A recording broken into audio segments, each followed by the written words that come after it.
This is The Big Picture, an official television report of the United States Army, produced for the armed forces and the American people. Now, to show you part of the big picture, here is Master Sergeant Stuart Quain.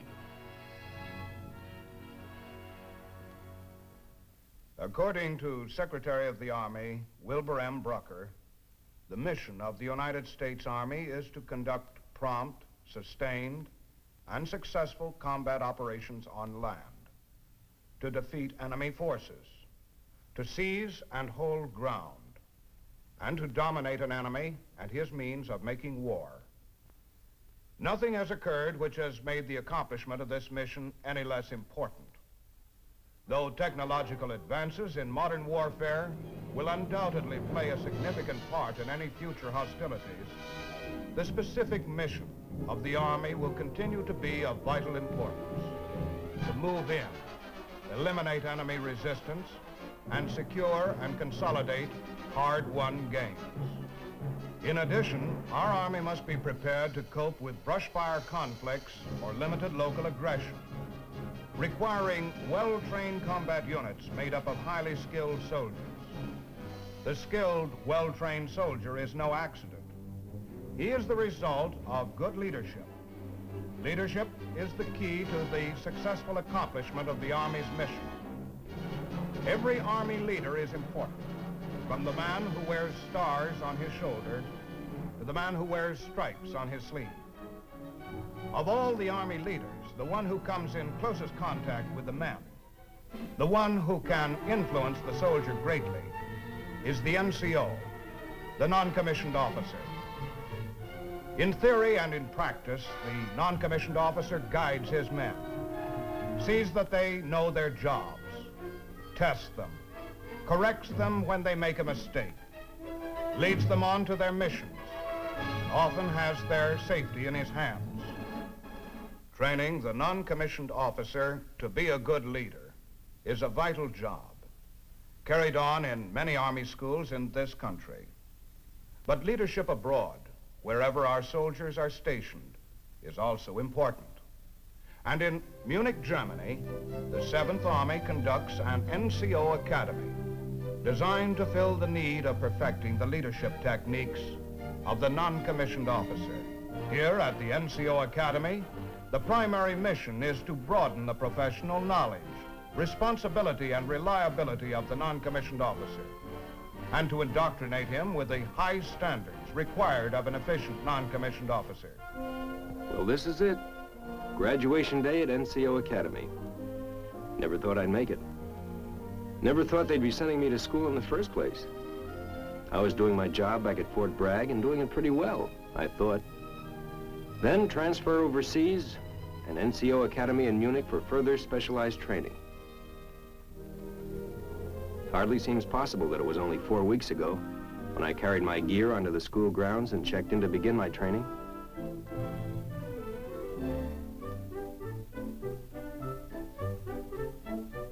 I had plenty of doubts then about going to school. Who needed a lot more principles and techniques on how to be a good non-com?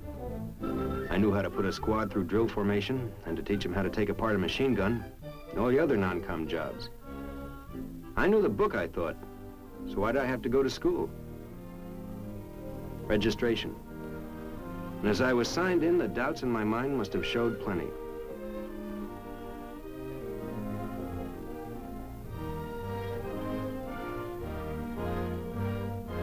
But the doubts began to disappear one by one as I listened to the commanding officer talk on the purpose of the NCO Academy. Take your seats, please.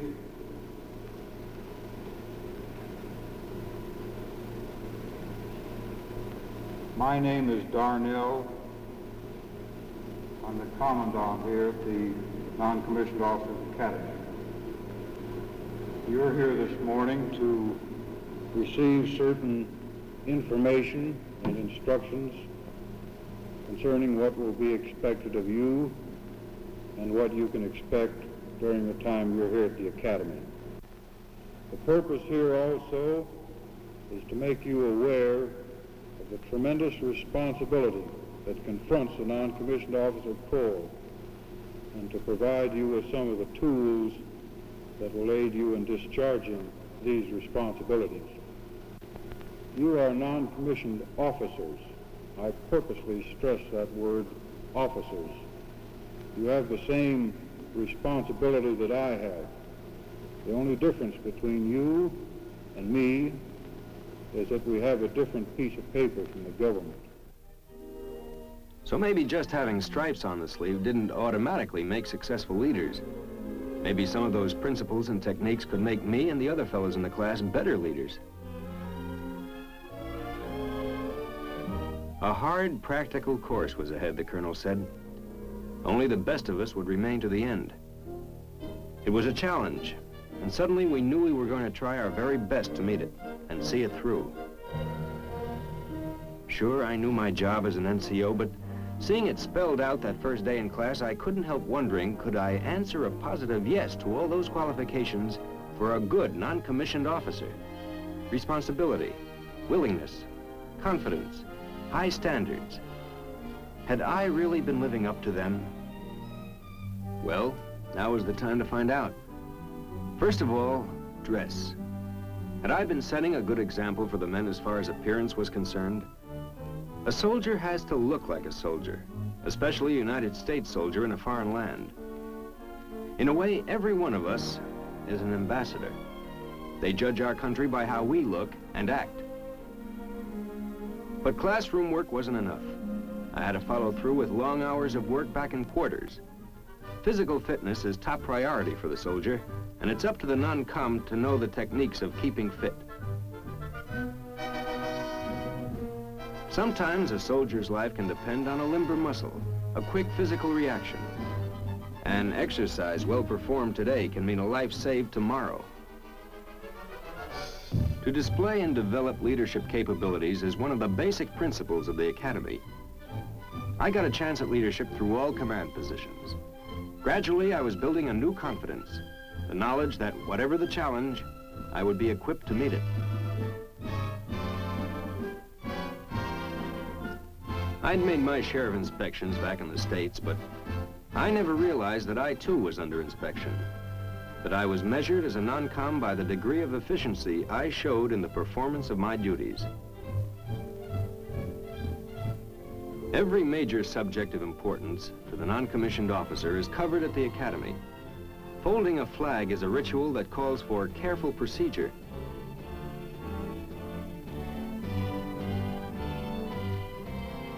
I had to admit that I'd never given the job quite the degree of care that was required in our flag code course. Ceremonies and reviews are an important part of Army activity. The proper procedure in conducting these events must be followed to maintain the dignity and respect of every soldier for his country.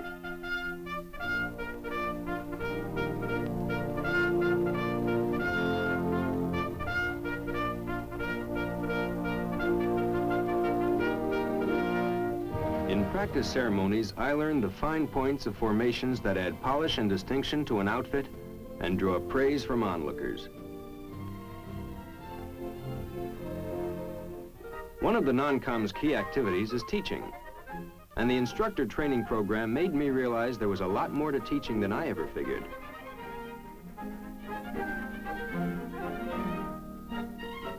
Sometimes even a laugh is an effective way of putting a point across.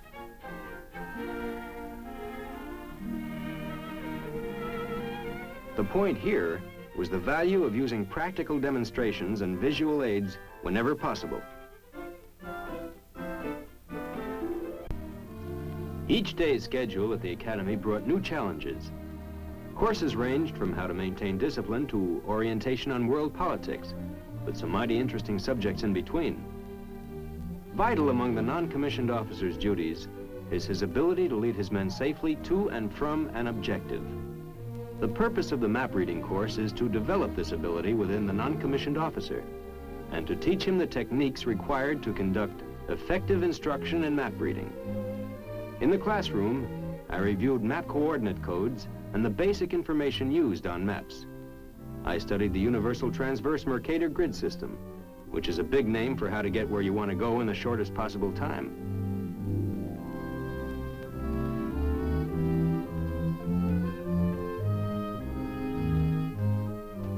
Map compass problems provide realistic challenges to the students at the Academy.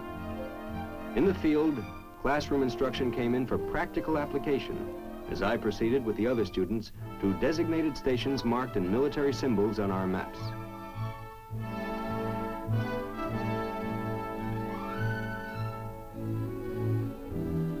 We got further instruction on the relationship of map distance to ground distance and how to convert one to the other.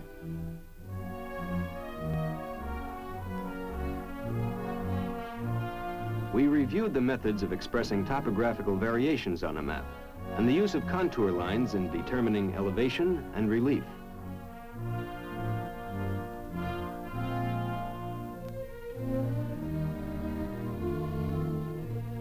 All exercises are performed under the watchful eye of the evaluator, who kept constant check on our progress. At the Academy, only those men who can apply principles to practical situations can make the grade. A basic requirement of a good non-com is on-the-spot thinking, the ability to quickly evaluate a tactical situation and take immediate action. The leadership course at the Academy stresses development of the student's leadership potential by using small unit tactical problems.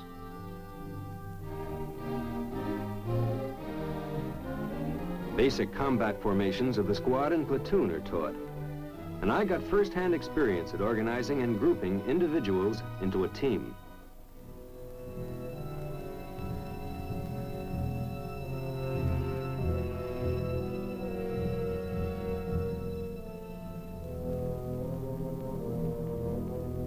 Under simulated combat conditions, I got a chance to prove my ability in getting a squad of men to cooperate with me in handling a tactical problem.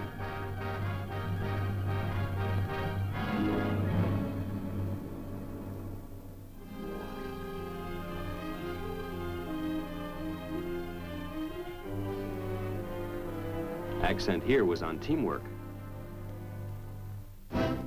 4 weeks. 4 weeks of problems, testing, checking, always probing for better, more effective ways and means to improve. At last, classroom work and field experience paid off in non-coms better equipped for the difficult jobs ahead. The course completed, each of us would return to our outfit, ready to guide, to instruct, to take our place as a leader.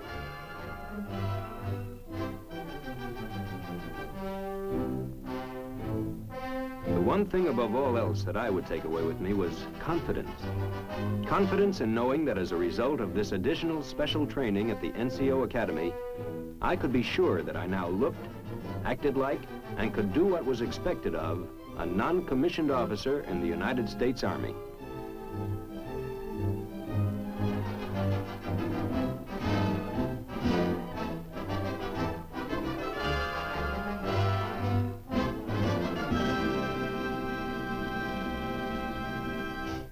No army is better than its leaders, and no leader in the military establishment is more vital to the success of the Army's mission than the non-commissioned officer. Only when the NCO knows his job thoroughly and can meet all its demanding requirements can he pass along to his men the knowledge and practical military techniques that add up to ultimate victory. About 190 air miles north of Munich, another type of training provides one of the most unique and colorful of your Army's activities.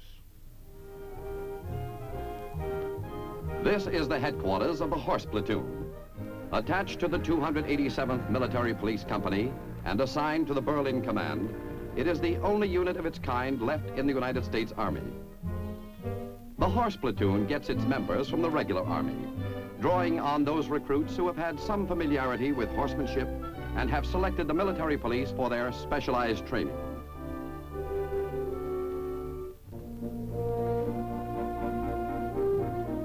All of the men in the unit are volunteers, and most of them have had civilian experience as professional horsemen, ranch hands, or exercise boys.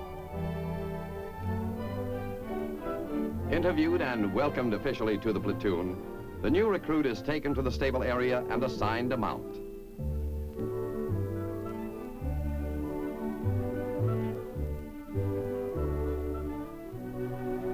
The platoon has about 60 horses and a troop complement of about 40 men. Having obtained his equipment from the saddle shop, the recruit prepares his mount for a review in basic horsemanship. The average age of the horses is 10 years, and they are selected largely from choice German stock. A few of the animals have come from the 1948 United States Olympic equestrian team. Maybe back at the ranch, our recruit threw a saddle over his palomino, tugged at a few straps and took off. But here at the horse platoon, getting ready to ride is a careful procedure, checked and double-checked by rider and instructor.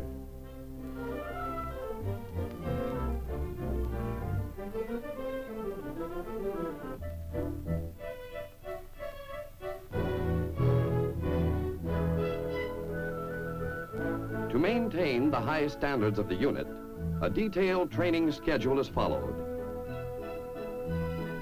Drill in mounting and dismounting usually starts off a typical day with a platoon. Regardless of experience or background, all recruits go through the rigid training program. Control of the horse depends on the rider's sure and confident handling of the mount, correct method of holding the reins, and correct posture contribute to a smooth performance. After the recruit has mastered the basics of horsemanship, he is put through his paces controlling his mount at different gaits. In bad weather, a large indoor arena is available for use in training.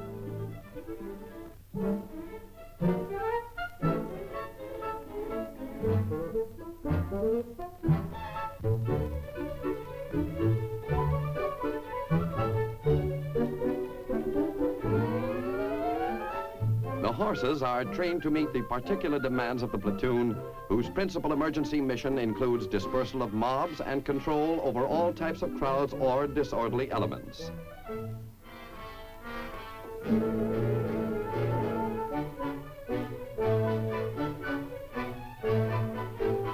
Lessons are carried out under the supervision of German instructors recognized in the field of horsemanship.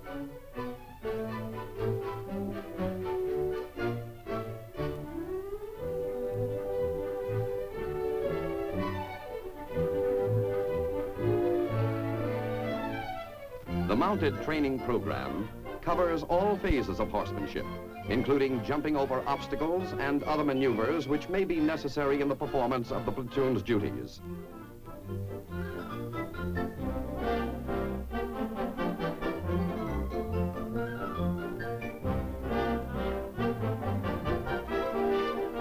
Taking the hurdles under the watchful eye of the instructor, the recruit puts his knowledge of basic horsemanship to an exacting test.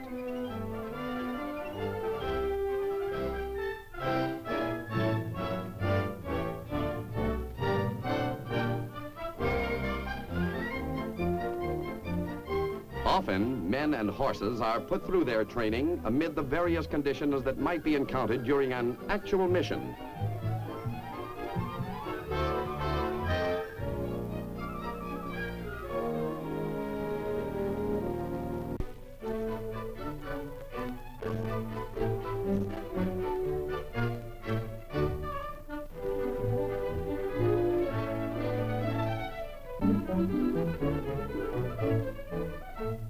Each man must complete this part of the training to the instructor's satisfaction before he is permitted to participate in the formal duties of the horse platoon.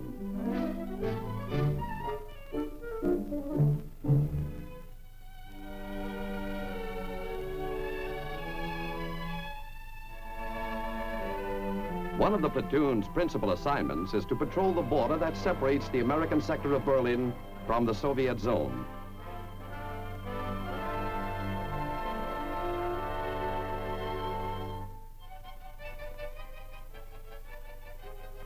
Because of terrain conditions, it is impossible to patrol most of this area in vehicles, and the mounted military police meet this need.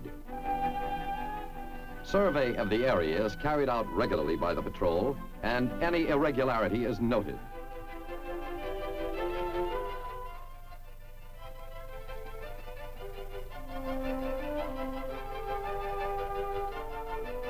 Like the rest of the military police, the horse platoon soldier must develop the ability to detect trouble spots and take appropriate action.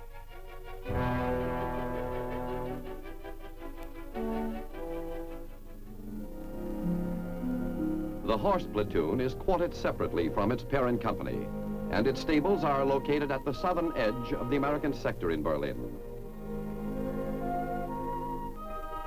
While he is learning, the chores are many for the horse platoon soldier. His mount must be kept in tip-top condition. The animal must be washed, groomed, hooves must be cleaned thoroughly,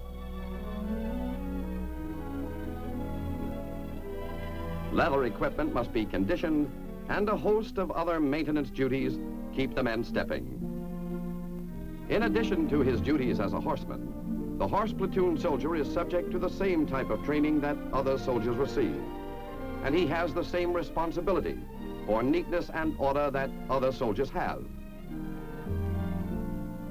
Regular inspection of quarters and equipment is routine and carried out with meticulous detail. For the horse platoon soldier,